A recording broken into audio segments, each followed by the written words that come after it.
کہ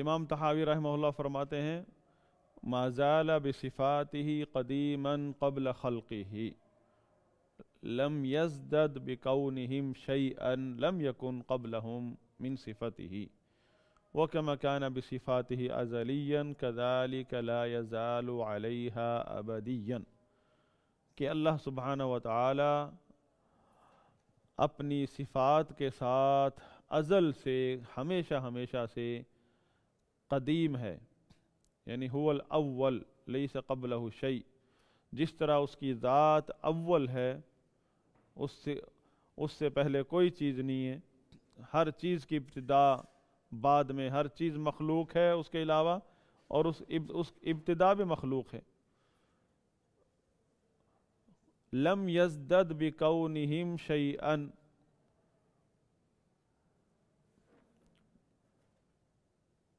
من صفتہ لم یکن، یعنی اس میں تقدیم تاخیر ہے جملے میں، کہ اللہ تعالی مخلوقات کے وجود میں آنے کی وجہ سے اپنی صفات میں کسی بھی صفت میں اللہ تعالیٰ کی اضافہ نہیں ہوا ہے۔ اللہ کی تمام صفات کاملہ ہیں، مکمل ہیں، اور صفات بھی اللہ تعالیٰ کی ازلیہ ہیں۔ وَكَمَا كَانَ بِصِفَاتِهِ أَزَلِيًّا كَذَلِكَ لَا يَزَالُ عَلَيْهَا أَبَدِيًّا، اور جس طرح اللہ تعالیٰ اپنی صفات کے ساتھ، یہ دیکھیں یہ اہل سنت بول کے جو الفاظ ہوتے ہیں نا ائمہ کرام کے، وہ ان الفاظ کے استعمال میں بھی کوئی احتیاط ہوتی ہے، عقیدے کا بیان ہوتا ہے۔ اب کوئی یوں بھی تو کہہ سکتا ہے اللہ تعالیٰ اور اللہ کی صفات، اللہ تعالیٰ اور اللہ کی صفات، یہ انداز بیان معتزلہ کا ہے۔ انداز میں بھی اسی لیے کہتے اللہ کے نبی کا فرمان انما العلم بالتعلم، ہمیں علم بھی سیکھنا ہے اور علم کا سلیقہ بھی علماء سے سیکھنا ہے۔ اور علماء کون ہیں؟ جو کہ نبی کے وارث ہیں، وہ ائمہ دین ہے، ائمہ اہل سنت۔ تو اس طرح بولنا ہے اللہ تعالیٰ اپنی صفات کے ساتھ، اللہ تعالیٰ اور اس کی صفات، اس طرح یہ اس کے اندر معتزلہ کا عقیدہ ہے۔ تو اہل سنت کیسے بولتے ہیں؟ اللہ تعالیٰ اپنی صفات کے ساتھ، کما کانا، جس طرح اللہ تعالیٰ اپنی صفات کے ساتھ ازل سے ہے، ہمیشہ ہمیشہ سے ہے، لا یزال علیہا ابدیا، اسی طرح اپنی صفات کے ساتھ ابدیا، ابد تک ہے، ابدی ہے۔ مطلب کیا یہ مطلب ہے آخر، اللہ تعالیٰ نے قرآن میں فرمایا هو الاول والآخر، اللہ تعالیٰ اول، اللہ کا نام ہے یہ الاول، اس میں صفت کیا ہے؟ اولیت، اولیت، کہ اللہ تعالیٰ اس میں ازل کے معنی پائے جاتے ہیں، آخر ہے اس میں ابد کے معنی پائے جاتے ہیں، لیس بعدہ شیء، اول کی تشریح نبی صلی اللہ علیہ وسلم نے بتائی کہ اول کا مطلب کیا ہے؟ لیس قبلہ شیء، اللہ سے پہلے کوئی چیز نہیں ہے، اور آخر کا مطلب کیا ہے؟ اللہ کے بعد کوئی چیز نہیں ہے، ہر چیز کی انتہا اور انتہا بھی مخلوق ہے، تو انتہا بھی جو ہے اللہ تعالیٰ، آخر کا مطلب کیا ہے؟ انتہا بھی پہلے، اس سے پہلے ہے، یعنی اس کے اللہ تعالیٰ انتہا کے بھی بعد ہے، اس کے بعد کوئی چیز نہیں ہے، ہر چیز کی انتہا ہے۔ پھر جو اخروی زندگی ہے انسانوں کو دی ہے اللہ تعالیٰ نے، وہ اس کی مخلوق ہے، اس نے عطا کی ہے، ایک جنت اور جہنم کی زندگی کو ہمیشگی دی ہے، یہ اسی کی دی ہوئی ہے۔ تو یہ اللہ تعالیٰ کی صفات کے باب میں امام الطحاوی رحمہ اللہ یہ عقیدہ بیان فرما رہے ہیں، اس میں فلاسفہ کا رد کر رہے ہیں فلاسفہ کیا کہتے ہیں اللہ کی اسماء و صفات کے بارے میں کہ اللہ کے اسماء و صفات مخلوق ہیں، اور ساتھ میں معتزلہ کا بھی رد کر رہے ہیں جو کہ اللہ کی تمام صفات کا انکار کرتے ہیں، اس لیے کہ صفات ان کے نزدیک مخلوق ہیں۔ پھر فرمایا امام الطحاوی رحمہ اللہ نے لیس بعد خلق الخلق استفاد اسم الخالق ولا باحداث البریۃ استفاد اسم الباری، لیس بعد خلق الخلق، مخلوقات کے پیدا کرنے کے بعد نہیں اللہ نے خالق کا نام پایا ہے، بلکہ اللہ تو خالق ہے ازل سے، مخلوقات کے وجود سے بھی پہلے سے۔ ولا باحداث البریہ، بریہ اور نہ ہی مخلوقات کے پیدا کرنے کے بریہ کے مناسبت سے اسم الباری، اور نہ کہ بریہ مخلوقات کے ایجاد کرنے کی وجہ سے اس لفظ باری تعالی اللہ تعالی کا پڑا ہے، بلکہ وہ تو پہلے سے باری ہے، ازل سے ہے اس کا یہ نام، اس کی صفت البر پہلے سے ہے۔ فرماتے ہیں لہو معنی الربوبیہ ولا مربوب، اس کی صفت ہے صفت ربوبیہ ازل سے ہے، ولا مربوب، اور کوئی مربوب نہیں، کوئی مخلوق نہیں، ومعنی الخالق ولا مخلوق، اور اس کا خالق، اس کا نام خالق، معنی الخالق یعنی صفت پیدا کرنے کی صفت الخلق، اور یہ نام ازل سے ہے، ولا مخلوق، اور کوئی مخلوق نہیں تھی۔ اب یہ مفہوم جو ہے نا، یہ مفہوم یہاں یہ جو جملہ لہو معنی الربوبیہ ولا مربوب ولا ومعنی الخالق ولا مخلوق، اس میں یہ پتہ چل رہا ہے کہ ایک وہاں اللہ ایک وقت ہے، پیریڈ ہے جس میں کوئی مخلوقات نہیں تھی، ہاں، اور کوئی بھی مخلوق نہیں، لیکن اللہ اس وقت بھی اپنی صفت خلق سے موصوف تھا، اللہ کی صفت موجود تھی، صفت خلق، صفت رزق، تمام صفات اللہ تعالیٰ کی موجود تھیں، کیونکہ اللہ تعالیٰ اپنی صفات کے ساتھ ازل سے ہے۔ اب یہ جو بیچ میں پیریڈ کی بحث آتی ہے نا کہ ایک ایسا زمانہ تھا، وقت تھا جس میں کوئی مخلوق نہیں تھی، اس کا تعین کہاں سے، اس کی کس دلیل کی بنا پر یہ مجبور ہو گئے یہ کہنا؟ یہ صرف فلاسفہ کے ساتھ جو محاذ لگا ہوا تھا نا، محاذ آرائی، اس محاذ میں آ کر ان اشاعرہ اور ماتریدیہ کے اوپر یہ بات کھلی کہ ہمیں ایک پیریڈ ماننا پڑے گا، ہم بدعتیوں ایک شروع میں ایک زمانہ کہ جب کوئی مخلوق نہیں تھی، یعنی ایک وقت تھا کہ جب کوئی مخلوق نہیں تھی، لیکن اللہ تعالیٰ کے اسماء و صفات تھے، اللہ کے اسماء و صفات معطل تھے اس دور میں، کہ یہی ہوگا نا کہ اللہ تعالیٰ ازل سے خالق ہے، اس کی صفت خلق ہے، رازق ہے، صفت رزق ہے، اور ایک بہت بڑا پیریڈ ہے، زمانہ ہے مخلوقات کے اللہ تعالیٰ کی، تو آپ کوئی وقت بھی سوچ لو، اندازہ لگا لو، پیچھے کتنا پیچھے جاؤ گے، جتنا پیچھے چلتے جاؤ آپ کو وہاں اللہ تعالیٰ رزق دیتا ہوا ملے گا، اللہ تعالیٰ اللہ کی ہر صفت، اللہ تعالیٰ اپنی تمام صفات کے ساتھ فعال لما یرید، جو وہ چاہتا ہے کرتا ہے، آپ کس طرح اللہ تعالیٰ کو روک رہے ہیں؟ تو یہ بحث آئے گی، یہ بحث بھی آئے گی کہ جہمی اور معتزلی تو یہ کہتے ہیں کہ میں نے یہیں سے آغاز کیا تھا اپنے پچھلی کلاس کا، کہ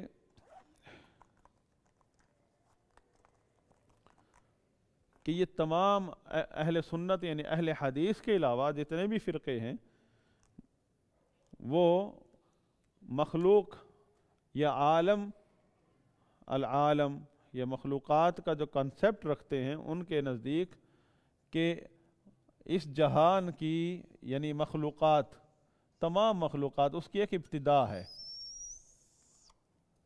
اس سے پہلے جو ہے نا یہ اللہ تعالیٰ تو اول ہے، اس سے پہلے کوئی چیز نہیں ہے. یہ ایک یعنی اپنا ایک نظریہ بنا لیا سب نے کہ ایک وقت ہے جہاں سے مخلوقات کے پیدا ہونے کا آغاز ہوتا ہے، اس سے پہلے کچھ نہیں ہے.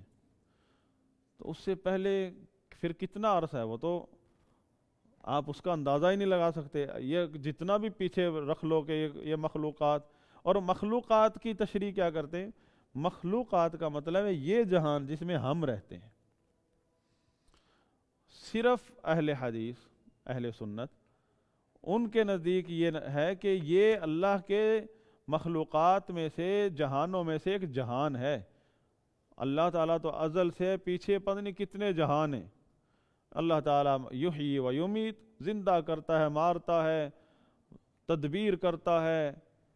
تو اللہ تعالیٰ کے اسماء و صفات اس بات پر دلالت کرتے ہیں کہ اللہ تعالیٰ اس جہان سے پہلے اللہ تعالیٰ فارغ نہیں بیٹھا تھا. نعوذ باللہ، آپ نہیں پیدا ہوئے تھے تو کیا مطلب رزق نہیں آ رہا تھا؟ اللہ تعالیٰ اللہ تعالیٰ کی اور کوئی مخلوق نہیں تھی. میں نہیں تھا، آپ نہیں تھے، ایک وقت تھا. تو پھر ایک وقت تھا کہ ہم سارے انسان ہی نہیں تھے، ایک وقت تھا کہ یہ سارا جہان ہی نہیں تھا جس میں ہمیں. تو کیا پھر اللہ کی کوئی مخلوق نہیں تھی، کوئی اور جہان نہیں تھا؟ ہاں، وہ تو رب العالمین ہے، جہانوں کا رب ہے. اس جہان میں کئی جہان ہیں، اس جہان میں کئی جہان ہیں. پھر یہ بھی جہان ہے عالم برزخ، آخرت سے پہلے مرنے کے بعد یہ بھی ایک جہان ہے. وہاں کتنے کام ہو رہے ہیں وہاں یعنی قبر میں جاتے ہی بندے کا جو ہے سوال جواب شروع ہو جاتے ہیں، اور آگے وہ اس کی ایک زندگی شروع ہو جاتی ہے الگ سے، چاہے وہ مسلمان ہے یا کافر.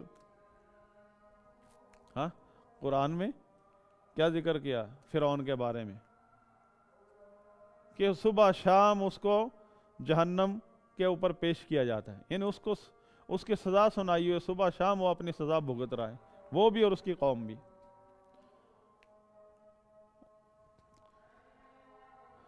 تو پہلی بات تو یہ ہے یہاں اس چیپٹر میں کہ پہلی بات یہ کہ کیا اللہ تعالیٰ کی مخلوقات صرف یہ جہان ہے؟ یہ بحث ہے نا کہ اللہ کے بارے میں کہتے ہیں رب کی جو متکلمین کے نزدیک جو مصطلح ہے اس کو کہتے ہیں واجب الوجود، واجب الوجود. اور یہ ہے مخلوقات ہیں ممکن الوجود.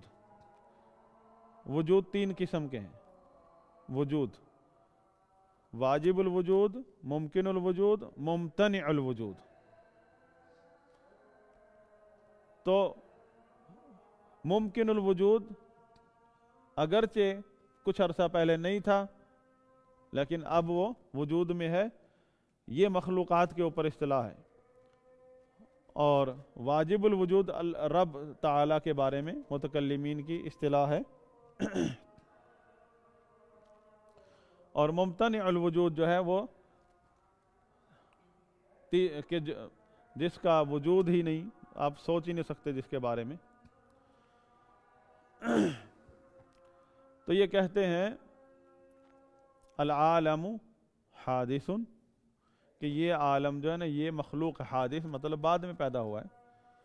اور نظریہ رکھتے ہیں کہ ایک ہی جہان ہے اور اس کی مخلوقات، اس سے پہلے مخلوقات کا تصور ہی نہیں آپ کر سکتے ان کے نزدیک. صرف اس مسئلے میں اہل الحدیث نے مخالفت کی ہے ان کی، اہل سنت نے. اور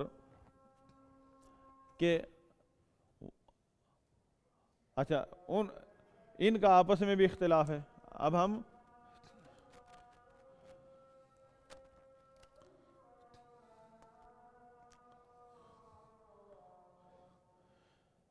یہاں جو ہے اللہ کے اسماء و صفات کے بارے میں جہمی کہتے ہیں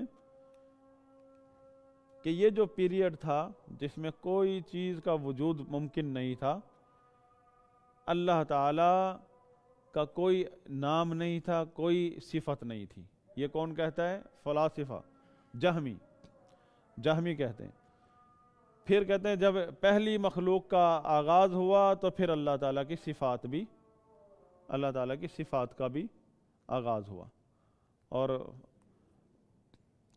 اور ناموں کا بھی آغاز ہوا کہ نام اللہ نے کوئی چیز پیدا کر دی تو خالق بن گیا اور اس کی صفت خلق کہلائی. تو اسماء و صفات ان کے نزدیک مخلوق ہیں، اس لیے وہ ان کی توحید یہ ہے کہ اللہ تعالیٰ کو اس کے نام اسماء و صفات سے پاک کرنا، اللہ کی ذات کو، یہ توحید ہے ان کے نزدیک. اگر آپ اسماء و صفات پر ایمان رکھتے ہیں ان کے نزدیک یہ شرک ہے. تو معتزلہ ان سے نکلے ہیں، تو انہوں نے اللہ کے صفات کے بارے میں وہ عقیدہ ہے جو جہمیوں کا ہے. تو انہوں نے صفات کے بارے میں یہ کہا، وہ کہتے ہیں کہ اللہ کے نام تو شروع سے ازل سے ہیں، لیکن صفات جو ہیں وہ یہاں سے شروع ہوئی ہیں.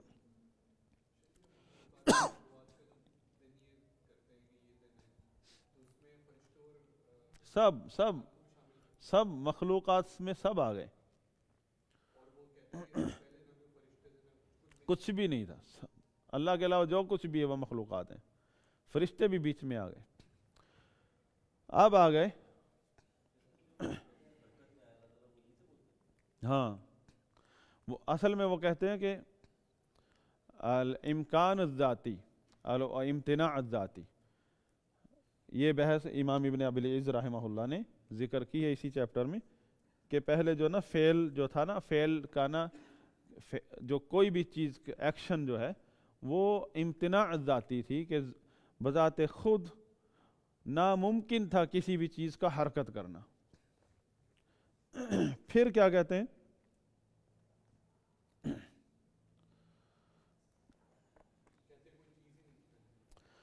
فعل اور کلام جو ہے وہ امتناع ذاتی سے امکان ذاتی میں منتقل ہو گیا. جس طرح وہ ڈارون کا بےہودہ نظریہ کہ جی بندر سے پھر ایک بتدریج انسان وجود میں، دلیل کیا ہے؟ کچھ بھی نہیں. بھئی آپ تو کہتے ہیں کہ تجربے سے ہر چیز ثابت ہوتا ہے، آپ کوئی تجربہ دکھائیں، آپ بھی کوئی بندر پال لیں، اس کو کر کے دکھائیں، کچھ تو بتائیں ثبوت، کوئی شواہد، کوئی جہاں سے آپ کو یہ سمجھ آئی بات. کچھ بھی نہیں.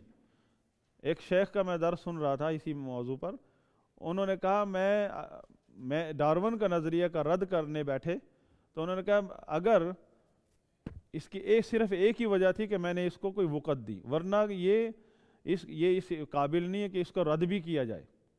یہ نظریہ اس قابل بھی نہیں ہے کہ اس کو آپ موضوع بنائیں رد کا، کیونکہ یہ اس نظریے کو وہی بندہ قبول کرے گا یا تو جو فرعون کی قوم سے ہے جس نے ہر چیز وہ ماننی ہے، اور وہ لوگ ہیں فری میسن کے ایجنٹس جنہوں نے ہر چیز ماننی ہے اور آگے شیئر کرنی ہے، برین واشڈ لوگ.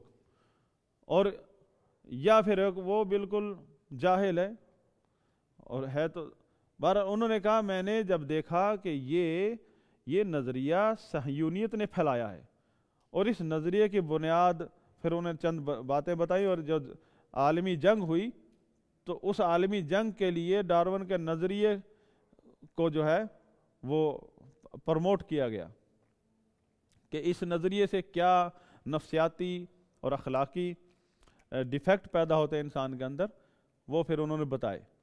اس لیے انہوں نے کہا میں اس لیے رد کر رہا ہوں کہ اس کے پیچھے صہیونی طاقتیں لگی ہوئی، اس کو فل جو ہے نا پروموٹ کرنے میں ہر قسم کے سپورٹ کرتی ہیں اس نظریے کو، اور لوگ جو ہے اس کو چلائے جا رہے ہیں، ورنہ اس قابل نہیں ہے کہ یہ نظریہ یوں پھیلا. یہ اسی طرح یہ نظریہ ابھی آپ کو کس طرح، آپ تو اپنے باپ دادا کی تاریخ نہیں جانتے ہے کہ وہ، اور اس جہان سے پہلے کی بتا رہے ہیں کہ وہاں ایک وقت تھا کہ جب کوئی بھی چیز الفعل، دو چیزیں فعل اور کلام. فعل مطلب کسی بھی چیز کا حرکت کرنا اور بولنا. کلام کون کرے گا؟ اللہ تعالیٰ. کوئی بھی ہو، خالق ہو، مخلوق کا تو وجود ہی نہیں تھا. اب کہتے ہیں اللہ کے لیے بھی نعوذ باللہ کوئی فعل، کوئی حرکت کرنا، کوئی فعل سر انجام دینا یا بات کرنا ناممکن تھا ان کے اصولوں کے مطابق، کیونکہ ایک ایسا پیریڈ تھا وہ جب فعل کا وجود ہی ناممکن ہے، کسی بھی فعل کا وجود ہی ناممکن ہے اور کسی بھی کلام کا وجود ناممکن ہے۔ پھر کہتے ہیں اچانک جو ہے وہ فعل اور کلام امتناع ذاتی سے امکان ذاتی میں آ گئے کہ ممکن ہو گیا فعل اور کلام، تو پھر جو ہے نا پابندی ہٹی، لاک ڈاؤن کھل گیا اور مخلوقات شروع ہو گئیں۔ یہ جاہلانہ نظریہ فلاسفہ کا ہے۔ پھر جو ان کے مخالفین کھڑے ہوئے ان کے مقابلے میں، وہ اپنے آپ کو اہل سنت سمجھتے رہے، اور انہوں نے بھی اس چیز کا انکار نہیں کیا، انہوں نے بھی کہا ایک پیریڈ ہے، اور انہوں نے صرف کس چیز کی مخالفت کی کہ جہمی اور معتزلی کہتے ہیں کہ اللہ تعالیٰ کے اسماء و صفات یا صرف صفات جو ہیں وہ اب یہاں سے شروع ہوتی ہیں، تو اشاعرہ اور ماتریدیہ نے کہا نہیں، اللہ تعالیٰ اپنی صفات کے ساتھ ازل سے ہے، اور صفات اگر ہم ان کو چیک کریں تو ان کے نزدیک صفات ہیں ہی 7 یا 8 ازل سے۔ چلو جتنی بھی مانی انہوں نے، وہ کہتے ہیں اللہ تعالیٰ ازل سے متصف ہے ان صفات کے ساتھ۔ اب کیا ان کا کیا کہنا ہے کہ ہاں یہ پیریڈ جب یہ مان رہے ہیں، ساتھ یہ کہہ رہے ہیں کہ اللہ تعالیٰ ازل سے اپنی صفات کے ساتھ متصف ہے، اور پھر ساتھ میں یہ بھی مان رہے ہیں کہ ایک وقت تھا کہ جہاں اللہ تعالیٰ نہ کچھ کرتا تھا نہ کچھ بولتا تھا، نعوذ باللہ۔ تو اس کا مطلب کیا ہوا کہ اللہ تعالیٰ کی صفات، اسماء و صفات معطل تھی۔ اب یہ بھی ایک الگ گمراہی ہے۔ تو پھر ہر محاذ پر جب بھی کوئی محاذ کھلتا ہے اس کو ہمیشہ ائمہ اہل سنت اہل الحدیث نے بند کیا ہے۔ اسلام کی صحیح تشریح اور دفاع ہمیشہ ائمہ اہل سنت جو کہ اہل الحدیث ہیں اور انہوں نے کیا ہے۔ انہوں نے پھر آ کر انہوں نے کیا کہا؟ اللہ تعالیٰ ازل سے اپنی صفات، اسماء و صفات کے ساتھ ازل سے موصوف ہے، متصف ہے، اور اللہ تعالیٰ کو کسی بھی وقت میں آپ معطل نہیں کر سکتے اس کی صفات سے۔ تو پھر الٹا کیا جواب دیا ہمارے اپنوں نے جو ہمارے ساتھ تھے، پڑوس میں تھے، اشاعرہ اور ماتریدیہ جو ہماری شکلوں کے ہیں، ایسے ہی رومال پہنتے ہیں جب وہ محاذ پر ہوتے ہیں، محاذ الہاد کے مقابلے میں جب آتے ہیں، انہوں نے الٹا ہماری طرف منہ کر کے پیٹھ معتزلہ اور جہمیوں کی طرف پیٹھ کر دی اور ان کو چھوڑ دیا، ہماری طرف فائرنگ شروع کر دی کہ جی یہ جو ہیں یہ بھی فلسفیوں کی طرح کفری عقیدہ رکھتے ہیں، ہمیں فلاسفہ سے ملا دیا۔ یہی الزام لگایا ابن تیمیہ رحمہ اللہ پر جب انہوں نے یہ بات کہی کہ اللہ تعالیٰ، بھئی اللہ تعالیٰ آپ بھی مان رہے ہیں کہ اللہ تعالیٰ ازل سے اپنی صفات کے ساتھ موصوف ہے، ازل سے، تو آپ کے پاس کیا دلیل ہے کہ ایک وقت تک آپ اس کو معطل کر دیں؟ تو اللہ تعالیٰ اگر ازل سے خالق ہے، رازق ہے، مالک ہے، مدبر ہے، تو آپ کو کس دلیل سے آپ اللہ تعالیٰ کو معطل کر رہے ہیں؟ نعوذ باللہ اس کی صفات۔ تو اللہ تعالیٰ ازل سے اس کی صفات کا اثر آپ کو ملے گا۔ انہوں نے کہا نہیں آپ نے ان کا ذہن دوسری طرح ہو گیا، منفی تو سوچ۔ انہوں نے کہا آپ نے جب یہ کہا کہ اللہ تعالیٰ ازل سے خالق ہے، رازق ہے، ازل سے رزق دے رہا ہے، تو آپ نے مخلوق کو ازلی بنا دیا، آپ نے مخلوق کو، اس جہان کو، ان مخلوقات کو ازل سے بنا دیا ہے۔ وہ کیسے ہو؟ بہرحال ان کو غصہ تھا، تعصب کے ماحول میں پھر غصہ اسی طرح نکلتا ہے، تو قادیانی ہو گیا، یہ گستاخ رسول ہو گیا، یہ واجب القتل ہو گیا، یعنی اب ایک ایسا فتویٰ لگانا جو ان لوگوں کے وہم و گمان میں نہ ہو۔ اب دیکھو نا ہمارے ماحول میں ویسے تو ختم نبوت کے محاذ پہ ہم سب ایک ہیں، لیکن ایک دوسرے پر بھی وقتاً فوقتاً حملہ کرتے رہتے، یہ قادیانی ہیں، ایک دوسرے آپس میں، کبھی اس کو گستاخ رسول بنا رہے ہوتے ہیں ایک دوسرے کو۔ ابھی گستاخ رسول چاہے جتنا بھی آپ کا اختلاف ہو جائے، گستاخ رسول مسلمان کے بارے میں چاہے کتنا بدعتی ہو جائے، اب اس کے بارے میں گستاخ رسول یا اللہ کا گستاخ کا فتویٰ لگانا، یہ تو آپ کی کوئی پرانی دشمنی ہے جو جس کی وجہ آپ جو ہے نا آپ کو کوئی اور موقع ملا نہیں، غلطی ملی نہیں، تو کسی طرح اس کو بدنام کرو یا ماحول کی نزاکت سے فائدہ اٹھاؤ۔ تو یہی کیا اشاعرہ ماتریدیہ نے، اور ان لوگوں نے امام ابن تیمیہ کے ساتھ اور تمام سلفی علماء کے ساتھ، کہ جب ہم نے اللہ تعالیٰ کی اسماء و صفات میں اہل سنت کے عقیدے کا دفاع کیا، ائمہ کے عقیدے کا، تو ہم پر الزام لگا دیا کہ یہ تو فلسفی ہیں، انہوں نے تو فلسفیوں والی بات کر دی۔ فلسفی کیا ہے؟ فلسفی کہتے ہیں کہ یہ مخلوقات جو ہیں، ہم تو یہ سارے ہم سب فلاسفہ کے علاوہ سب ہم کہتے ہیں کہ العالم حادث، مخلوقات جو ہیں وہ پیدا ہوئی ہیں بعد میں، ازل سے نہیں ہیں۔ یہ تو سب کا ہمارا متفق عقیدہ ہے کہ مخلوقات ازل سے نہیں ہیں، بعد میں پیدا ہوئی ہیں۔ اللہ تعالیٰ کی ذات، اللہ تعالیٰ اپنی ذات و صفات کے ساتھ ازل سے ہے، مخلوقات ازل سے نہیں ہیں، بعد میں پیدا ہوئی ہیں۔ تو اس کے لیے وہ کہتے ہیں اللہ قدیم ہے اور مخلوقات حادث ہیں۔ تو جب ہم نے کہا کہ یہ غلط، یہ گمراہی ہے کہ اللہ کے بارے میں اللہ کو مان رہے ہو کہ اللہ تعالیٰ ازل سے اپنی ذاتوں سے اپنی صفات کے ساتھ ازل سے ہے، اور پھر کہہ رہے ہو کہ ایک لمبا پیریڈ ہے کہ اللہ تعالیٰ کی کوئی صفات، اللہ تعالیٰ فعال ہی نہیں ہے لما یرید، اللہ تعالیٰ کلام ہی نہیں کر سکتا۔ ہم نے کہا اگر اللہ تعالیٰ ازل سے رازق ہے تو رزق ازل سے دے رہا، کوئی پیریڈ آپ نہیں کہہ سکتے اس وقت نہیں دے رہا تھا۔ یہ تو بغیر دلیل کے اللہ پر بات ہے، وَأَن تَقُولُوا عَلَى اللَّهِ مَا لَا تَعْلَمُونَ، یہ تو شیطان اس بات سے خوش ہوگا۔ شیطان چاہتا ہے کہ آپ اللہ کے بارے میں وہ بات کرو جو نہ اس نے بتائی، نہ اس کے رسول نے بتائی، نہ سابقہ کسی نبی نے بتائی۔ کس نے بتائی؟ یہ کہ ایک وقت تھا کہ اللہ تعالیٰ نہ بول سکتا تھا، نعوذ باللہ، نہ کچھ کر سکتا تھا، نعوذ باللہ۔ یہ تو فلاسفہ نے بتائی۔ فلاسفہ کا نظریہ ہے جو فلاسفہ کون؟ یہ جہمیہ۔ فلاسفہ تو یہ کہتے ہیں کہ یہ مخلوقات ازل سے ہیں۔ تو ان جہمیوں نے اور معتزلیوں نے اور انہوں نے ساتھ مل کے یہ بھی اشعری ماتریدی، انہوں نے سب نے رخ کر لیا ابن تیمیہ کی طرف کہ یہ ابن تیمیہ تو فلسفی ہے، یعنی وہ دشمن ہے جو سب کا ہے مشترکہ۔ وہ تو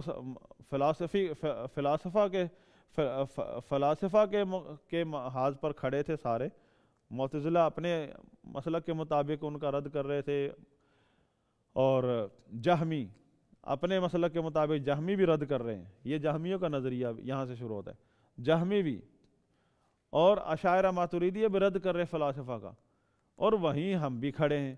ہم تو مسلک اہل سنت پر کھڑے ہیں۔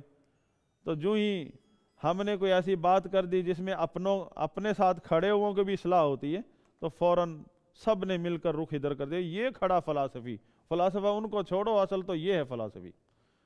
کس کو؟ ابن تیمیہ کو فلسفی بنا دیا کہ اس کا وہی عقیدہ ہے کہ جس طرح فلسفی کہتے ہیں کہ یہ عالم جو ہے، یہ جہان ازل سے ہے، تو فلاسفہ کا رد کرنے کے لیے انہوں نے ایک پیریڈ گھڑا، ایک ایسا وقت زمانے کا نظریہ گھڑا کہ تاکہ فلاسفہ سے ہم بچ جائیں، ہم پر الزام نہ لگے کہ تم بھی تو فلاسفہ کی طرح کہہ رہے ہو۔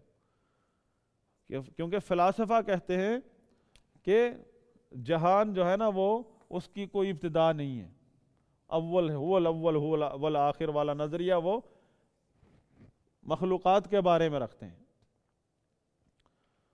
تو ان کے رد میں سب سے پہلے کون آئے؟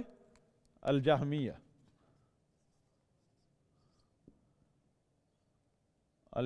پھر کون آئے؟ المعتزلہ، ساتھ ہو گئے۔ جہمیہ کے ساتھ انہوں نے اختلاف کیا، لیکن مخالفت میں فلاسفہ کے مخالفت میں جہمیہ کے ساتھ ہیں، اور ان دونوں کی مخالفت کرتے ہوئے فلاسفہ کے مقابلے میں آئے الاشاعرہ والماتریدیہ۔ ٹھیک ہے؟ اور ان سب کی مخالفت کرتے ہوئے فلاسفہ کا بھی رد کے مقابلے میں آئے اہل الحدیث۔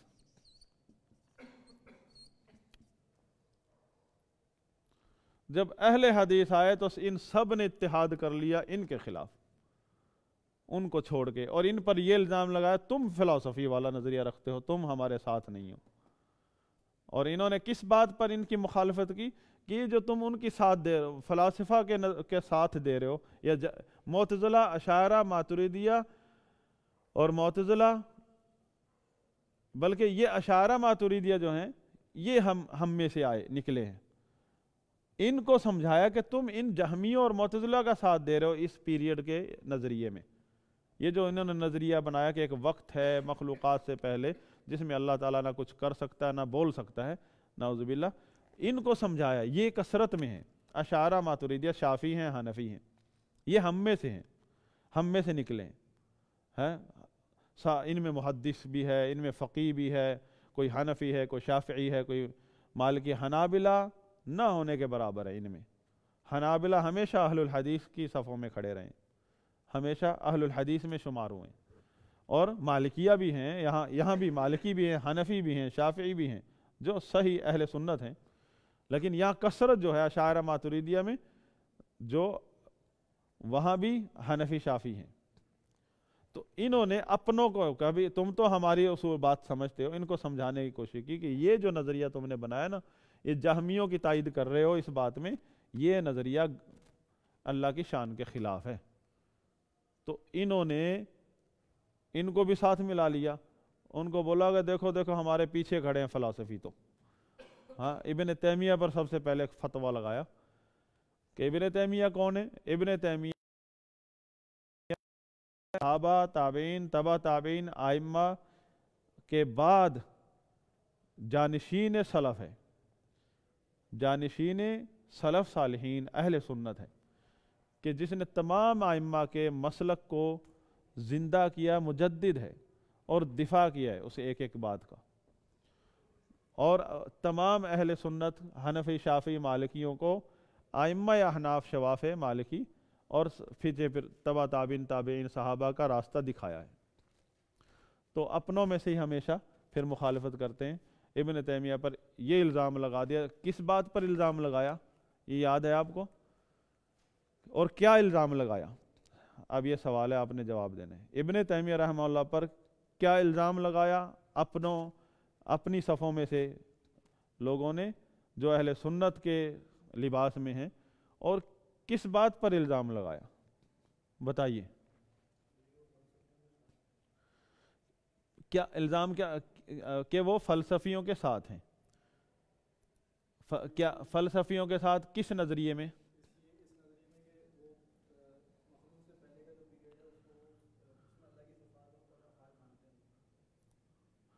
مخلوقات سے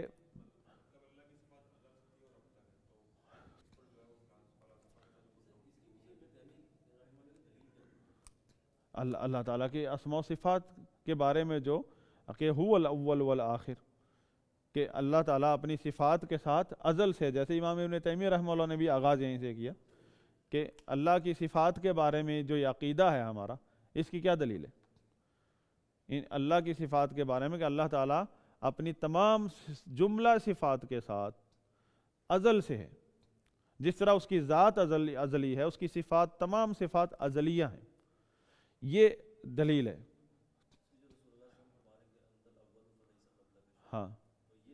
ہاں بالکل، اللہ کا کلام ہے، هو الاول والآخر، هو الاول لیس قبلہ شیء، نبی صلی اللہ علیہ وسلم نے فرمایا اول کی تشریح کرتے ہوئے۔ تو یہ دلیل ہے کہ اللہ تعالیٰ اگر اول ہے تو مطلب وہ اپنی صفات اسماء و صفات کے ساتھ اول ہے نا، تو آپ اللہ کی اسماء و صفات کو معطل کس دلیل سے کر رہے ہیں؟ ہاں وہ دیں گے، انہوں نے ایک عقیدہ گھڑا ہے ایک محاذ پر جا کر اپنی، ان کی دلیل یہ ہے کہ ہم ان کی دلیل نہیں، انہوں نے اپنا جو نا کیا کہیں گے دفاع کیا فلاسفہ کے مقابلے۔ جب اہل بدعت سے آپ لڑیں گے، مناظرے کریں گے، تو اہل بدعت آپ پر الزامی بارش کریں گے، تو آپ دفاع میں یہ بھی انکار کرتے جائیں گے، یہ بھی انکار کرتے جائیں گے، وہ کرتے کرتے وہ اس چیز کا بھی، یہ فلاسفہ نے ان سے منوایا۔ یہ فلاسفہ سے جو ہر وقت بحث کرتے تھے، فلاسفہ سے بچنے کے لیے کہتے ہیں نا دودھ کا جلا چھاچھ کو بھی پھونک پھونک کر پیتا ہے، دودھ پلایا تھا دادی اماں نے گلاس میں، شیشے کے گلاس ہوتے تھے پہلے، دودھ سفید دودھ شیشے کے گلاس میں تھا، وہ گرم گرم، وہ گلاس ٹوٹتے نہیں تھے، پلایا تو پوتا جی آئے تھے شہر سے، پڑھتے تھے، چھٹیاں آئے ہوئے تھے، ایک دم انہوں نے پیا تو منہ جل گیا، اگلے دن صبح صبح تازہ لسی بنائی اسی گلاس میں دی، تو اب پھونک مار کے پی رہا تھا لسی کو، ہاں اس نے سمجھا یہ وہی چیز ہے جس نے کل میری زبان جلائی۔ تو فلاسفہ کے ساتھ مقابلہ کرتے کرتے ہاں فلاسفہ کے کفریہ عقائد کا مقابلہ کر رہے تھے بغیر سنی عقیدے کے۔ یہ شرط ہے کہ آپ جب کسی مخالفین اہل سنت کا رد کرو گے تو آپ کے پاس عقیدہ اہل سنت کا بھرپور علم ہونا چاہیے اور رسوخ ہونا چاہیے، ورنہ آپ اپنے پڑھنے لکھنے سے کام رکھو، آپ پڑھو، علماء کی صحبت اختیار کرو، علماء سے علم حاصل کرو، مناظرے کا میدان مت ہاتھ لگاؤ اس کو۔ نتیجہ کیا ہوگا کہ آپ جو ہے نا نتیجتاً ایک اور نیا فرقہ بنا دو گے۔ اسی طرح ہمارے اب نوجوانوں کو الحاد کا مقابلہ کرنے کا بھوت سوار ہے، ان کو یہ نہیں پتہ یہ بہت بڑا سمندر ہے، یہ سارے اسی محاذ پہ تو گمراہ ہوئے ہیں۔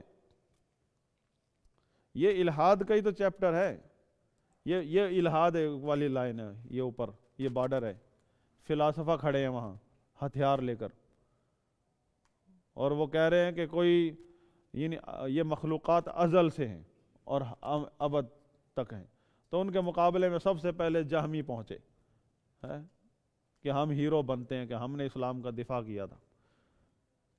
تو پہلے مرحلے میں ہی جو خندقیں کھودی تھیں ان پر حملہ کرنے کے اسی میں گر کے گردن تڑوا لی، اللہ کے اسماء و صفات کا انکار کر بیٹھے۔ اور معتزلہ وہ تھوڑے سے اچھے انہی سے نکلے ہیں کہ انہوں نے کہا شاید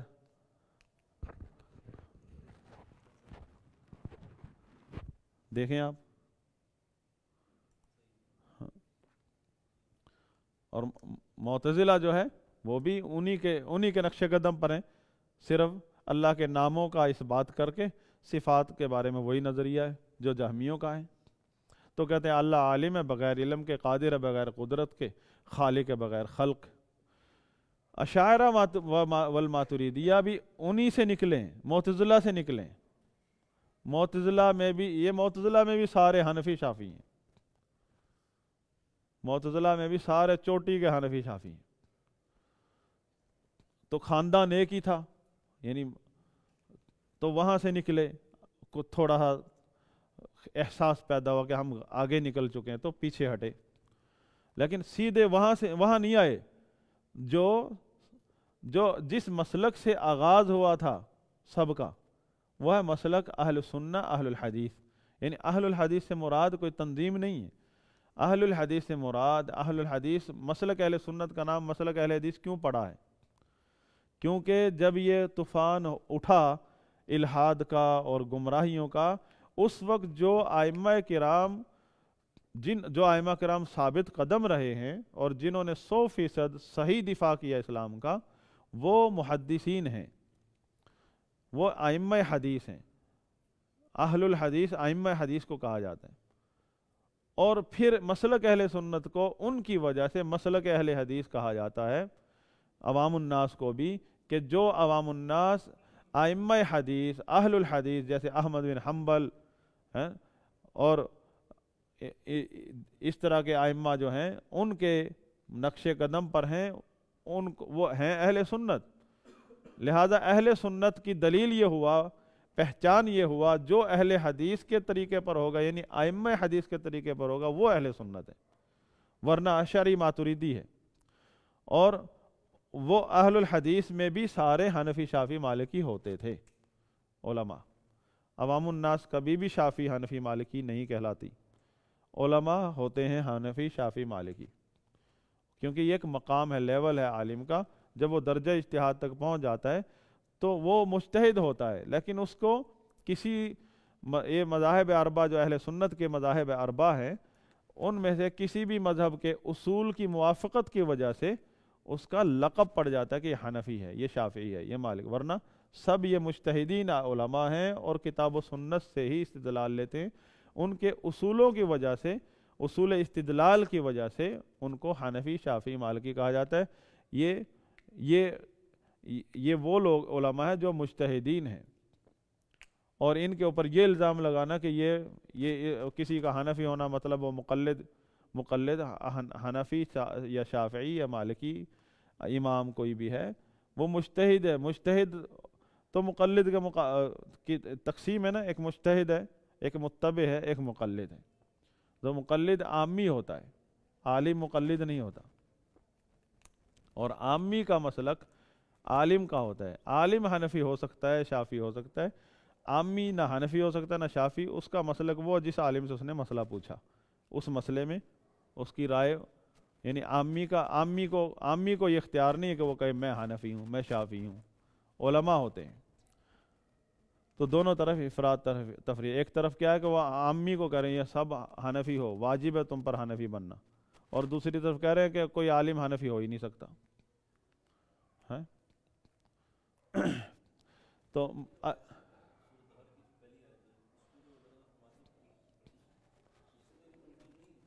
کون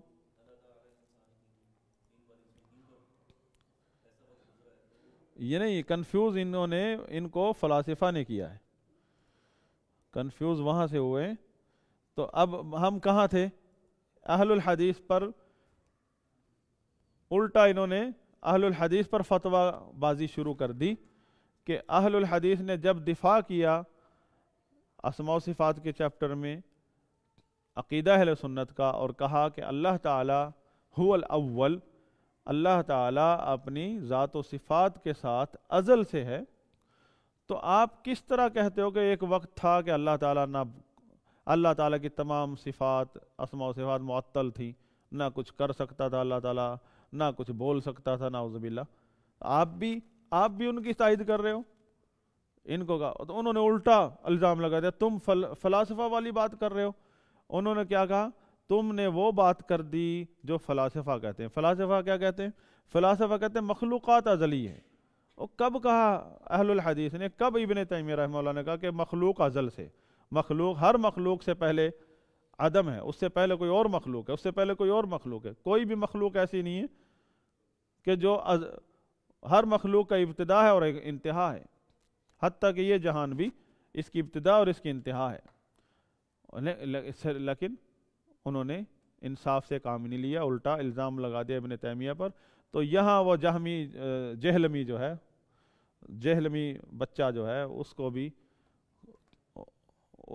بھی یہ مغالطہ لگا ہے کہ ابن تیمیہ رحمہ اللہ جو ہے نعوذ باللہ کوئی فلسفی والی بات کر رہے ہیں. تو یہ تو تعصب میں الزام لگایا گیا ہے. اسی لیے منع کیا گیا کہ آپ جو ہے اہل بدعت کی کتابوں کا مطالعہ نہیں کریں. آپ کہتے ہیں روافض کی بھی پڑھو، سب کی پڑھو. آپ جو ہے کتاب و سنت کا مطالعہ کریں، اور کتاب و سنت کے جو علماء ہیں نبی کے وارثین ائمہ اہل سنت، ان کا کی کتابوں کا مطالعہ کریں. تو آپ کو اللہ تعالیٰ کتاب و سنت کے نور سے نوازے گا، آپ کو بصیرت عطا کرے گا. تو پھر کیا رزلٹ نکلتا ہے اہل بدعت کی کتابیں پڑھنے کا؟ وہی جو اس کے مرزا محمد علی جہلمی اور اس کے ماننے والوں کے ساتھ ہوا ہے کہ الٹا وہ جو سلف کے اوپر، سلف کے سے بدگمان ہو گئے اور سلف پر کفری عقائد کی بدگمانی کرنے لگ گئے، خاص طور پر ابن تیمیہ رحمہ اللہ کے بارے میں. بہرحال یہ ایک بنیادی چیز تھی، میرے خیال میں آپ لوگوں کے ذہن میں بیٹھ گئی ہوگی کہ یہاں سے آگے مزید بہت لمبی بحث چلے گی. یہ چیپٹر بہت اہم ہے.